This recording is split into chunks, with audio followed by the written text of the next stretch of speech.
This video is owned and produced by Hello Kinetic, a channel to practice listening and reading English every day. Learn English through real books. Expand your vocabulary and be good at English. From the People of the Black Circle. Chapter 10, Yasmina and Conan. Conan passed through the hall quickly enough, traversed the outer chamber and approached the door that led upon the gallery. Then he saw the floor sprinkled with tiny, glittering shards. The crystal sheet that had covered the doorway had been shivered to bits, and he remembered the crash that had accompanied the shattering of the crystal globe. He believed that every piece of crystal in the castle had broken at that instant, and some dim instinct or memory of esoteric lore vaguely suggested the truth of the monstrous connection between the lords of the Black Circle and the golden pomegranates. He felt the short hair bristle chilly at the back of his neck and put the matter hastily out of his mind.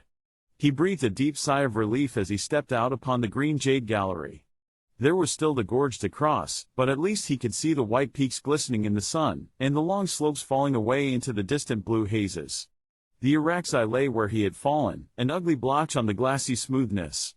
As Conan strode down the winding path, he was surprised to note the position of the sun. It had not yet passed its zenith, and yet it seemed to him that hours had passed since he plunged into the castle of the Black Seers. He felt an urge to hasten, not a mere blind panic, but an instinct of peril growing behind his back. He said nothing to Yasmina, and she seemed content to nestle her dark head against his arching breast and find security in the clasp of his iron arms. He paused an instant on the brink of the chasm, frowning down. The haze which danced in the gorge was no longer rose-hued and sparkling. It was smoky, dim, ghostly, like the life tide that flickered thinly in a wounded man. The thought came vaguely to Conan that the spells of magicians were more closely bound to their personal beings than were the actions of common men to the actors. But far below, the floor shone like tarnished silver, and the gold thread sparkled undimmed. Conan shifted Yasmina across his shoulder, where she lay docilely, and began the descent. Hurriedly he descended the ramp, and hurriedly he fled across the echoing floor. He had a conviction that they were racing with time, that their chances of survival depended upon crossing that gorge of horrors before the wounded master of the castle should regain enough power to loose some other doom upon them. When he toiled up the farther ramp and came out upon the crest, he breathed a gusty sigh of relief and stood Yasmina upon her feet. "You walk from here," he told her, "it's downhill all the way." She stole a glance at the gleaming pyramid across the chasm. It reared up against the snowy slope like the citadel of silence and immemorial evil. "Are you a magician, that you have conquered the Black Seers of Yimsha, Conan of Gore?" she asked, as they went down the path, with his heavy arm about her supple waist. "It was a girdle Kemsa gave me before he died," Conan answered. "Yes, I found him on the trail. It is a curious one, which I'll show you when I have time. Against some spells it was weak, but against others it was strong, and a good knife is always a hearty incantation." "But if the girdle aided you in conquering the master," she argued, "why did it not aid Kemsa?" He shook his head. "Who knows? But Kemsa had been the master's slave, perhaps that weakened its magic. He had no hold on me as he had on Kemsa. Yet I can't say that I conquered him. He retreated, but I have a feeling that we haven't seen the last of him. I want to put as many miles between us and his lair as we can." He was further relieved to find horses tethered among the tamarisks as he had left them. He loosed them swiftly and mounted the black stallion, swinging the girl up before him. The others followed, freshened by their rest. "And what now?" she asked. "To Afghanistan?" "Not just now." He grinned hardly. "Somebody, maybe the governor, killed my 7 headmen. My idiotic followers think I had something to do with it, and unless I am able to convince them otherwise, they'll hunt me like a wounded jackal. Then what of me? If the headmen are dead, I am useless to you as a hostage. Will you slay me, to avenge them?" He looked down at her, with eyes fiercely aglow, and laughed at the suggestion. "Then let us ride to the border," she said. "You'll be safe from the Afghalis there." "Yes, on a Vendian gibbet." "I am Queen of Vendia," she reminded him with a touch of her old imperiousness. "You have saved my life. You shall be rewarded." She did not intend it as it sounded, but he growled in his throat, ill-pleased. "Keep your bounty for your city-bred dogs, princess. If you're a queen of the plains, I'm a chief of the hills, and not 1 foot toward the border will I take you." "But you would be safe," she began bewilderedly. "And you'd be the Devi again," he broke in. No, girl, I prefer you as you are now, a woman of flesh and blood, riding on my saddle bow. But you can't keep me, she cried. You can't. Watch and see. He advised grimly. But I will pay you a vast ransom. Devil take your ransom. He answered roughly, his arms hardening about her supple figure. The kingdom of Vendya could give me nothing I desire half so much as I desire you. I took you at the risk of my neck. If your courtiers want you back, let them come up the Thaybar and fight for you. But you have no followers now. She protested. You are hunted. How can you preserve your own life, much less mine? I still have friends in the hills, he answered.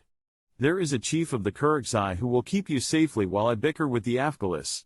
If they will have none of me, by Kram, I will ride northward with you to the steppes of the Kozaki. I was a hetman among the free companions before I rode southward. I'll make you a queen on the Zaporozhka River. But I cannot. She objected. You must not hold me. If the idea is so repulsive, he demanded, why did you yield your lips to me so willingly? Even a queen is human, she answered, coloring. But because I am a queen, I must consider my kingdom. Do not carry me away into some foreign country.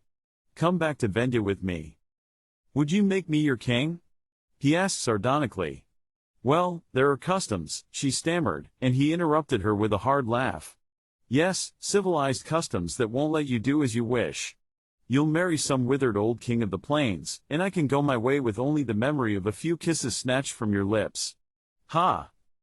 But I must return to my kingdom. She repeated helplessly. Why? He demanded angrily. To chafe your rump on gold thrones, and listen to the plaudits of smirking, velvet-skirted fools? Where is the gain? Listen, I was born in the Cimmerian hills where the people are all barbarians. I have been a mercenary soldier, a corsair, a Cossack, and 100 other things. What king has roamed the countries, fought the battles, loved the women, and won the plunder that I have? I came into Gulistan to raise a horde and plunder the kingdoms to the south, your own among them. Being chief of the Afghalis was only a start. If I can conciliate them, I'll have a dozen tribes following me within a year. But if I can, I'll ride back to the steppes and loot the Turanian borders with the Kozaki. And you'll go with me. To the devil with your kingdom, they fended for themselves before you were born. She lay in his arms looking up at him, and she felt a tug at her spirit, a lawless, reckless urge that matched his own and was by it called into being. But 1,000 generations of sovereignship rode heavy upon her. I can't. I can't. She repeated helplessly. You haven't any choice, he assured her. You, what the devil? They had left Yimsha some miles behind them, and were riding along a high ridge that separated two deep valleys. They had just topped a steep crest where they could gaze down into the valley on their right hand. And there was a running fight in progress. A strong wind was blowing away from them, carrying the sound from their ears, but even so the clashing of steel and thunder of hoofs welled up from far below. They saw the glint of the sun on lance tip and spired helmet. 3,000 mailed horsemen were driving before them, a ragged band of turbaned riders, who fled snarling and striking like fleeing wolves. Turanians, muttered Conan. Squadrons from Sikandrum. What the devil are they doing here? Who are the men they pursue? Asked YASMINA. And why do they fall back so stubbornly? They cannot stand against such odds. 500 of my mad Afghalis, he growled, scowling down into the vale. They're in a trap, and they know it. The valley was indeed a cul-de-sac at that end. It narrowed to a high-walled gorge, opening out further into a round bowl, completely rimmed with lofty, unscalable walls. The turbaned riders were being forced into this gorge, because there was nowhere else for them to go, and they went reluctantly, in a shower of arrows and a whirl of swords. The helmeted riders harried them, but did not press in too rashly. They knew the desperate fury of the hill tribes, and they knew too that they had their prey in a trap from which there was no escape. They had recognized the hillmen as Afghalis, and they wished to hem them in and force a surrender. They needed hostages for the purpose they had in mind. Their emir was a man of decision and initiative. When he reached the Garasha Valley, and found neither guides nor emissary waiting for him, he pushed on, trusting to his own knowledge of the country. All the way from Sikandrum there had been fighting, and tribesmen were licking their wounds in many a crag-perched village. He knew there was a good chance that neither he nor any of his helmeted spearmen would ever ride through the gates of Sikandram again, for the tribes would all be up behind him now, but he was determined to carry out his orders, which were to take Yasmina Devi from the Afghalis at all costs, and to bring her captive to Sikandram, or if confronted by impossibility, to strike off her head before he himself died. Of all this, of course, the watchers on the ridge were not aware. But Conan fidgeted with nervousness. Why the devil did they get themselves trapped? He demanded of the universe at large. I know what they're doing in these parts. They were hunting me, the dogs. Poking into every valley, and found themselves penned in before they knew it. The poor fools. They're making a stand in the gorge, but they can't hold out for long. When the Turanians have pushed them back into the bowl, they'll slaughter them at their leisure. The din welling up from below increased in volume and intensity. In the strait of the Narrow Gut, the Afghalis, fighting desperately, were for the time holding their own against the mailed riders, who could not throw their whole weight against them. Conan scowled darkly, moved restlessly, fingering his hilt, and finally spoke bluntly, Devi, I must go down to them. I'll find a place for you to hide until I come back to you. You spoke of your kingdom. Well, I don't pretend to look on those hairy devils as my children, but after all, such as they are, they're my henchmen. A chief should never desert his followers, even if they desert him first. They think they were right in kicking me out. Hell, I won't be cast off. I'm still chief of the Afghalis, and I'll prove it. I can climb down on foot into the gorge. But what of me? She queried. You carried me away forcibly from my people, now will you leave me to die in the hills alone while you go down and sacrifice yourself uselessly? His veins swelled with the conflict of his emotions. That's right, he muttered helplessly. Crom knows what I can do. She turned her head slightly, a curious expression dawning on her beautiful face. Then, listen, she cried. Listen. A distant fanfare of trumpets was borne faintly to their ears. They stared into the deep valley on the left, and caught a glint of steel on the farther side. A long line of lances and polished helmets moved along the vale, gleaming in the sunlight. The riders of Vendya, she cried exultingly. There are thousands of them, muttered Conan. It has been long since a Kshatriya host has ridden this far into the hills. They are searching for me, she exclaimed. Give me your horse. I will ride to my warriors. The ridge is not so precipitous on the left, and I can reach the valley floor. I will lead my horsemen into the valley at the upper end and fall upon the Turanians. We will crush them in the vice. Quick, Conan. Will you sacrifice your men to your own desire? The burning hunger of the steppes and the wintry forests glared out of his eyes, but he shook his head and swung off the stallion, placing the reins in her hands. You win. He grunted. Ride like the devil. She wheeled away down the left-hand slope and he ran swiftly along the ridge until he reached the long ragged cleft that was the defile in which the fight raged. Down the rugged wall he scrambled like an ape, clinging to projections and crevices, to fall at last, feet first, into the melee that raged in the mouth of the gorge. Blades were whickering and clanging about him, horses rearing and stamping, helmet plumes nodding among turbans that were stained crimson. As he hit, he yelled like a wolf, caught a gold-worked rein, and dodging the sweep of a scimitar, drove his long knife upward through the rider's vitals. In another instant he was in the saddle, yelling ferocious orders to the Afghalis. They stared at him stupidly for an instant, then as they saw the havoc his steel was wreaking among their enemies, they fell to their work again, accepting him without comment. In that inferno of licking blades and spurting blood there was no time to ask or answer questions. The riders in their spired helmets and gold-worked hauberks swarmed about the gorge mouth, thrusting and slashing, and the narrow defile was packed and jammed with horses and men. The warriors crushed breast to breast, stabbing with shortened blades, slashing murderously when there was an instant's room to swing a sword. When a man went down he did not get up from beneath the stamping, swirling hoofs. Weight and sheer strength counted heavily there, and the chief of the Afghalis did the work of 10. At such times accustomed habits sway men strongly, and the warriors, who were used to seeing Conan in their vanguard, were heartened mightily, despite their distrust of him. But superior numbers counted too. The pressure of the men behind forced the horsemen of Turan deeper and deeper into the gorge, in the teeth of the flickering tulwars. Foot by foot the Afghalis were shoved back, leaving the defile floor carpeted with dead, on which the riders trampled. As he hacked and smote like a man possessed, Conan had time for some chilling doubts. Would Yasmina keep her word? She had but to join her warriors, turn southward and leave him and his band to perish. But at last, after what seemed centuries of desperate battling, in the valley outside there rose another sound above the clash of steel and yells of slaughter. And then with a burst of trumpets that shook the walls, and rushing thunder of hoofs, 5,000 riders of Vendya smote the hosts of Sikandrum. That stroke split the Turanian squadrons asunder, shattered, tore and rent them and scattered their fragments all over the valley.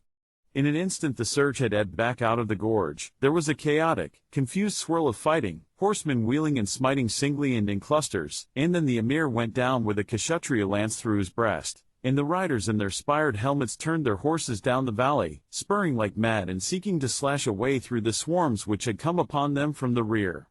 As they scattered in flight, the conquerors scattered in pursuit, and all across the valley floor, and up on the slopes near the mouth and over the crest streamed the fugitives and the pursuers.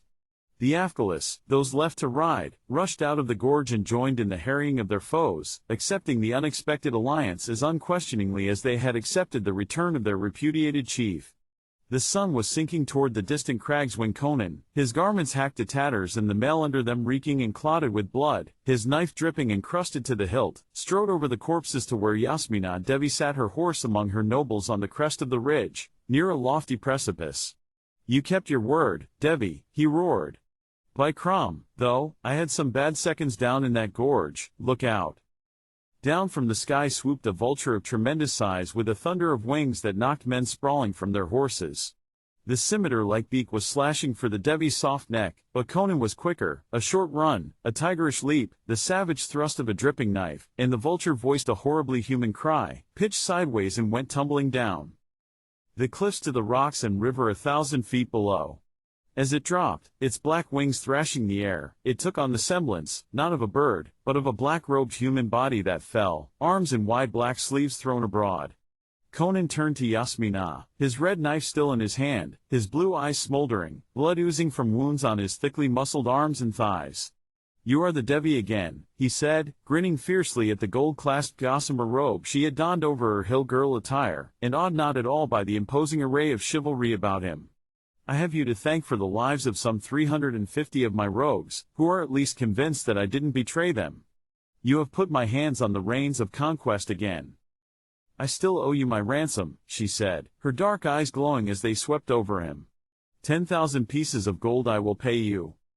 He made a savage, impatient gesture, shook the blood from his knife and thrust it back in its scabbard, wiping his hands on his mail.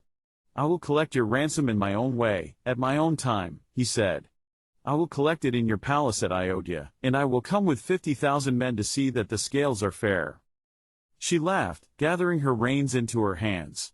"And I will meet you on the shores of the Jumda with 100,000. His eyes shone with fierce appreciation and admiration, and stepping back, he lifted his hand with a gesture that was like the assumption of kingship, indicating that her road was clear before her.